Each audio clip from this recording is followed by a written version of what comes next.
ನಮಸ್ತೆ ನವಕರ್ನಾಟಕ ಟಿವಿಗೆ ಸ್ವಾಗತ. ನವಕರ್ನಾಟಕ ಟಿವಿ ಜನಪರ ನ್ಯಾಯಪರ. ನೀವಿನ್ನ ನಮ್ಮ ಚಾನೆಲ್ ಸಬ್ಸ್ಕ್ರೈಬ್ ಮಾಡಿಲ್ಲ ಅಂದ್ರೆ ಈ ಕೂಡಲೇ ಲೈಕ್ ಮಾಡಿ, ಶೇರ್ ಮಾಡಿ, ಸಬ್ಸ್ಕ್ರೈಬ್ ಮಾಡಿ, ತಪ್ಪದೆ ಬೆಲ್ ಐಕಾನ್ ಕ್ಲಿಕ್ ಮಾಡಿ. ಸೂಕ್ತ ದಾಖಲಾತಿ ಇಲ್ಲದೆ ಚುನಾವಣಾ ಸಮಯದಲ್ಲಿ ಕಾಣಿಸಿಕೊಳ್ಳುವ ಮತಗಳು ಹಾಗೂ ಮೃತಪಟ್ಟವರು, 2 ಕಡೆ ಮತ ಇರುವವರು ಹೀಗೆ ಅನೇಕ ರೀತಿಯ ಅನರ್ಹ ಮತದಾರರನ್ನ ಪಟ್ಟಿಯಿಂದ ಕೈಬಿಡುವುದು, ಜೊತೆಗೆ ದಾಖಲೆ ಇದ್ದು ಮತದಾರ ಪಟ್ಟಿಯಿಂದ ತೆಗೆದವರನ್ನ ಮರಳಿ ಸೇರ್ಪಡೆ ಮಾಡುವ ಈ ಕಾರ್ಯಕ್ಕೆ BLA-2 ಜವಾಬ್ದಾರಿ ಹೆಚ್ಚಿರುವ ಕಾರಣ ಗುಬ್ಬಿ ಘಟಕ ಬಿಜೆಪಿ ಎಸ್ಐಆರ್ ಕುರಿತ ಕಾರ್ಯಾಗಾರ ಗುರುವಾರ ಆಯೋಜನೆ ಮಾಡಲಾಗಿತ್ತು. ಗುಬ್ಬಿ ಪಟ್ಟಣದ ಬಾವಿಮನೆ ಕಲ್ಯಾಣ ಮಂಟಪದಲ್ಲಿ ನಡೆದ ಕಾರ್ಯಾಗಾರದಲ್ಲಿ ಗುಬ್ಬಿ ವಿಧಾನಸಭಾ ಕ್ಷೇತ್ರದ ಎಲ್ಲಾ ಬೂತ್ ಮಟ್ಟದ ಏಜೆಂಟ್ಸ್ ಸದಸ್ಯರು, ಸ್ಥಳೀಯ ಮುಖಂಡರು ಆಗಮಿಸಿ 30 ದಿನಗಳ ಕಾಲ ವಿಶೇಷ ಮತದಾರ ಪರಿಷ್ಕರಣೆ ಹೇಗೆ ಪಾಲ್ಗೊಂಡು ಬಿಜೆಪಿ ಪರ ಮತಗಳನ್ನು ಉಳಿಸಿಕೊಳ್ಳುವ ಕೆಲಸ ಮಾಡಬೇಕು ಎಂದು ಮಾಹಿತಿ ತಿಳಿಸಲಾಗಿದೆ. ರಾಜ್ಯ ಬಿಜೆಪಿ ಮುಖಂಡ ಸಚ್ಚಿದಾನಂದ ಮೂರ್ತಿ ಎಸ್ಐಆರ್ ಬಗ್ಗೆ ಮಾತನಾಡಿ, ಗ್ರಾಮಗಳಲ್ಲಿ ಇರುವ ಮತಗಳ ಬಗ್ಗೆ ತಿಳಿದ BLA-2ಗಳು ಅಲ್ಲಿನ BLO ಸಂಪರ್ಕ ಬೆಳೆಸಿ 2002 ಮತ್ತು 2026ರ 2 ಮತಪಟ್ಟಿ ಪಡೆದು ತಮ್ಮ ಮತದಾರ ಇರುವಿಕೆ, ಹೊಸ ಮತಗಳು, ಮೃತಪಟ್ಟವರು, ಊರು ಬಿಟ್ಟವರು ಹೀಗೆ ಎಲ್ಲವನ್ನ ಗಮನಿಸಿ ಮ್ಯಾಪಿಂಗ್ ವ್ಯವಸ್ಥೆಗೆ ಸಹಕರಿಸಬೇಕು. ಮತದಾರ ತಂದೆ, ತಾತ ಹೀಗೆ ಸಂಬಂಧಿಕರ ಹೆಸರು ನಮೂದಿಸಬೇಕು. ಮೊಬೈಲ್ ನಂಬರ್ ಕಡ್ಡಾಯ ಬರೆಯಬೇಕು. 30 ದಿನಗಳ ಸಕ್ರಿಯವಾಗಿ ಶ್ರಮಿಸಿದ್ರೆ ಬಿಜೆಪಿ ಅಭ್ಯರ್ಥಿ ಗೆಲುವು ಖಚಿತ ಎಂದು ಹುರಿದುಂಬಿಸಿದ್ದಾರೆ. ನಮ್ಮ ತೆಗಿತಾ ಇದ್ದಾರೆ. ಈ ರೀತಿ ಎಡಪಂಥೀಯರು, ಕಾಂಗ್ರೆಸ್ನವರು ಇವತ್ತು ಬೊಬ್ಬೆ ಹಾಕ್ತಾ ಇದ್ದಾರೆ. ಅವರು ಸಹಿತ ಕರ್ನಾಟಕದಲ್ಲಿ ನಮ್ಮ ವೋಟ್ ಉಳಿಸ್ಕೋಬೇಕು ಅಂತ ಅವರು ಸಹಿತ ಪ್ರಯತ್ನ ಪಡ್ತಾ ಇದ್ದಾರೆ. ಈ ಒಂದು ವಿಶೇಷ ಮತದಾರರ ಪಟ್ಟಿ ಪರಿಷ್ಕರಣೆ ಇದು ಈ ವರ್ಷದಲ್ಲ, 14 ಬಾರಿ ಆಗೋಗಿದೆ.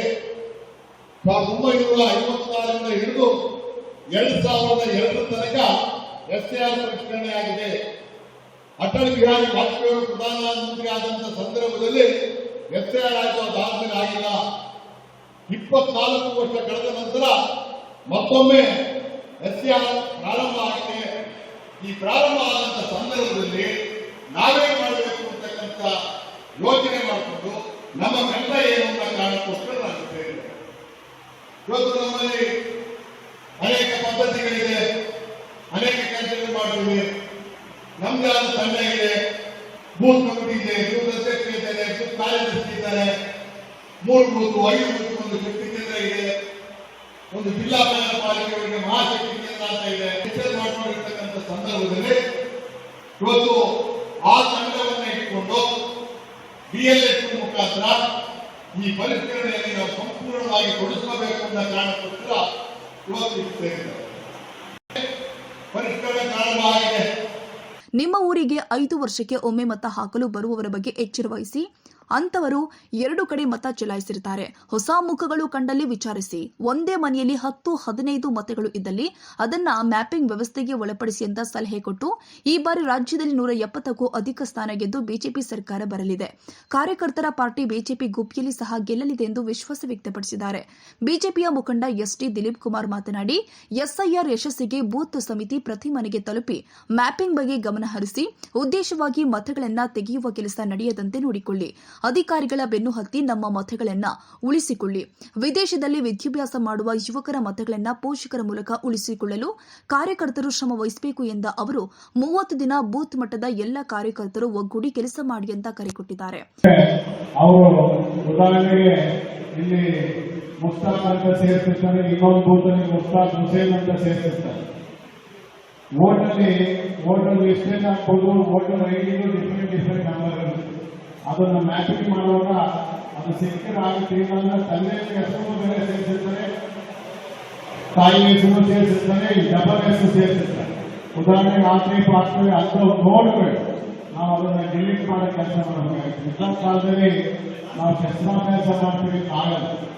BLA-2ಗಳು ಮತ್ತೆ ಗ್ರಾಮ ಪಂಚಾಯತಿ ಇರುವಂತ ಕ್ಯಾಂಡಿಡೇಟ್ಗಳು ಇರ್ಬೋದು, ನಮ್ಮ ಬೂತ್ ಅಧ್ಯಕ್ಷಗಳು ಇರ್ಬೋದು, ಇಲ್ಲ ನಾವು ಪೂರ್ತಿ ವಿಮರ್ಶೆ ಮಾಡಿ, ಚರ್ಚೆ ಮಾಡಿ, ವೋಟರ್ ಸೇರಿಸಿದ್ದು ನಾವು 4,5,000 ನಾವು ಪ್ರಾಬ್ಲಮ್ ಆಗ್ತೀವಿ. ಪ್ರತಿ ಬೂತಲ್ಲೂ ಈಗ ಆಲ್ರೆಡಿ ತಾಲೂಕಲ್ಲಿ 6,800 ವೋಟು ಡಿಲೀಟ್ ಆಗ್ತಿದೆ ಅಂತ ಹೇಳ್ತಾರೆ. ಮ್ಯಾಪಿಂಗ್ ಅಂತ ಸಿಕ್ಕಿಲ್ಲ, 6,800 ವೋಟು. ಮತ್ತೆ ಕೆಲವು ಹೊರ ರಾಜ್ಯದಿಂದ ಬಂದಂತ ಈ ಸೇತುವೆಗಳು ಪ್ರಾಬ್ಲಮ್ ಆಗ್ತಾ ಇದೆ. 2000 ಈಚೆಗೆ 2000ರಿಂದ ಈಚೆ ಕೋಡಿಂಗ್ ಲಿಸ್ಟ್ 2000ರಿಂದ ಆಚೆ ಕೋಡಿಂಗ್ ಲಿಸ್ಟ್ ಇರೋದು ದಾಖಲಾತಿ ಕೇಳಿದ್ರೆ ರಾಜಸ್ಥಾನದಲ್ಲಿ ಇದೇ ರೀತಿ ನಾವು ಈಗ 2001 ಬಂದು 2001 ಬಂದಾಗ ಪ್ರಾಬ್ಲಮ್ ಆಗ್ತದೆ. ಅದು ಆಪ್ ಬರುತ್ತೆ, ಆಪಲ್ಲಿ ಅವರು ಫಾರ್ಮ್ 17 ಡಿಲೀಟ್ ಮಾಡಿಸಿ ಅಲ್ಲಿ ನಾವು ಡಿಲಿಷನ್ ಕೊಟ್ಟು ಇಲ್ಲಿ ಇಂಪ್ರೂವ್ ಆಗೋ ಕೆಲಸಗಳು ಮಾಡಬೇಕಾಗುತ್ತೆ. ಒಂದು ಹೋಗಿ ಕೆಲಸ ನಮ್ಮ ಪೀಳಿಗೆಯನ್ನು ಮಾಡಬೇಕಾಗ್ತದೆ. ಕೆಲವು ಕಾನೂನುಗಳಿಂದ ಹೋಗ್ಬಿಟ್ಟು ಬಿಜೆಪಿಯ ತಾಲೂಕು ಅಧ್ಯಕ್ಷ ಬಲರಾಮಯ್ಯ ಮಾತನಾಡಿ, ನರೇಂದ್ರ ಮೋದಿ ಹಾಗೂ ಅಮಿತ್ ಶಾ ಜೋಡಿ ಇಟ್ಟ ದಿಟ್ಟ ಹೆಜ್ಜೆ ಎಸ್ಐಆರ್ ಆಗಿದೆ. ಕಳೆದ 24 ವರ್ಷದ ನಂತರ ನಡೆದಿರುವ ಪರಿಷ್ಕರಣೆ ಈಗಾಗಲೇ ಹಲವು ರಾಜ್ಯದಲ್ಲಿ ಕೋಟಿಗೂ ಅಧಿಕ ಮತಗಳ ತೆಗೆಯಲಾಗಿದೆ. ವಲಸಿಗರು, ಅನ್ಯ ದೇಶದವರು ನಮ್ಮಲ್ಲಿ ಮತದ ಹಕ್ಕು ಪಡೆದಿದ್ದ ಬಗ್ಗೆ ತಿಳಿದು ಈ ಎಸ್ಐಆರ್ ಆರಂಭಿಸಿದ್ದಾರೆ. ಕೇವಲ 4-5 ಸಾವಿರ ಮತದ ಅಂತರದಲ್ಲಿ ಬಿಜೆಪಿ ಸೋಲು ಕಂಡಿತು. ಈ ಪರಿಷ್ಕರಣೆ ನಮ್ಮ ಗುಬ್ಬಿ ಕ್ಷೇತ್ರ ಗೆಲ್ಲಲು ಒಂದು ಮಾರ್ಗಸೂಚಿಯಾಗಿದೆ ಎಂದಿದ್ದಾರೆ. 165ರಲ್ಲಿ 30 ಜನ 30ರಿಂದ 35 ಜನ ಮೊದಲನೇದಾಗಿ ಮನೆಯಲ್ಲಿ 35 ಓಟ್ ಆಗ್ತಾರೆ. ಆಮೇಲೆ ಮಧ್ಯಾಹ್ನ ಬಂದು ತುಮಕೂರು ಆಗ್ತಾರೆ. ಸಂಜೆ 6:30 ಗಂಟೆಗೆ ಬಂದು ತುಮಕೂರು ಓಟ್ ಆಗ್ತಾರೆ. ಇದು ಏನು ಅಂತಂದ್ರೆ ನಾನು ಆ ಕ್ಯಾಂಡಿಡೇಟ್ ಆಗಿ ಅಲ್ಲಿ ನಾನು 5 ವರ್ಷ ಹೋಗ್ತೀನಿ ಅಂತ ಕಾರಣ ಏನಪ್ಪ ಅಂತಂದ್ರೆ ಇದೇ ಸರ್ಕಾರದಿಂದ ಒಳ್ಳೆ ದೇಶದ್ದು ಇದು ವರ್ಷ ಅಜ್ಞಾನ ಕಳೆದ್ರೆ ನಾವು ದೇಶಕ್ಕೆ ಆಗ್ತೀವಿ. ನಮ್ಮ ತಾಲೂಕು ನಾವು ಏನು ಆನಂದ ಏಕವಾಗಿ ಹೋಗ್ತಾ ಇದ್ದೀವಿ. ನಾವು ಈ ನಮ್ಮ ತಾಲೂಕಲ್ಲಿ 5ರಿಂದ 6 ಸಾವಿರ ಡಿಲೀಟ್ ಆದರೆ ನಾವು 15 ಸಾವಿರ ಮಟ್ಟಿಗೆ ನಾವು ಬರ್ತಿದೆ ಆಗ್ತೀವಿ. ನಾವು ಇದೊಂದು ಬೇರೆ ನಮಗೆ ಬರ್ತಾರ ಇದೆ. ಇದೆಲ್ಲರೂ ಭರವಸೆ ಮಾಡಬೇಕು ಅಂತ ಕೇಳ್ಕೊಂಡು ಕನ್ನಡ ಬಂದು ಏನಾದರೂ ಎಲ್ಲರಿಗೂ ಧನ್ಯವಾದಗಳು.